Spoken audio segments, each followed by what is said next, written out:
ভাইজান 3 কেজি চাউল দেন তো। তখনই লোকটি ঘিয়ের ভিতর কোক ঢেলে দেয়। কোক ঢালা হলে লোকটি বলে, আজ এই দোকান থেকে লাখ টাকা কামাবো, তুই যা পরের প্ল্যান শুরু কর। এই নেন ভাই আপনার 3 কেজি চাউল, আর কিছু লাগলে বলেন, আর 1 পোয়া লাল মরিচ দেন, তাড়াতাড়ি করতে হবে, না হলে প্ল্যান ফেল হয়ে যাবে। এই নেন ভাই আপনার লাল মরিচ, আপনার টোটাল টাকা হলো। এদিকে লোকটির অ্যাসিস্ট্যান্ট গাড়ি থেকে নেমে বলে, ফুড অফিসার আমি তোমার দোকান চেকিং করব জানাব, আপনার সার্ভিস কার্ড দেখান।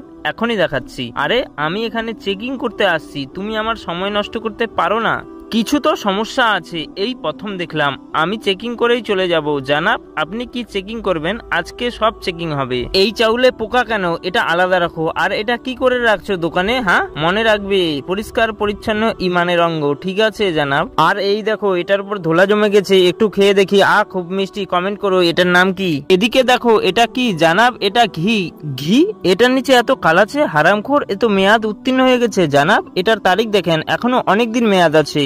আচ্ছা, পাবলিককে বাসি মাল খাওয়াচ্ছিস? এখনই 5 লাখ টাকা জরিমানা করে দেব। দাঁড়ান জানাব, লোকটি গরিব মানুষ, কিভাবে 5 লাখ টাকা দেবে? কিছু টাকা নিয়ে মামলা এখানেই দফারফা করেন। ঠিক আছে, 1 লাখ টাকা দাও। জানাব আমার কাছে ক্যাশ টাকা নেই, ব্যাংক অ্যাকাউন্ট চলবে? চলবে না কেন, দৌড়াবে। এই নেন আমার কিউআর কোড, স্ক্যান করেন, হয়ে গেছে। আরে 1 লাখ টাকা আসার বদলে উল্টো আমার 1 লাখ টাকা চলে গেল।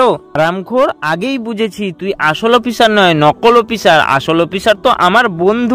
ভাই সাহেব, ও আমার ওস্তাদ, ওকে পরে দেখছি, প্রথমে তোরে পিটাই।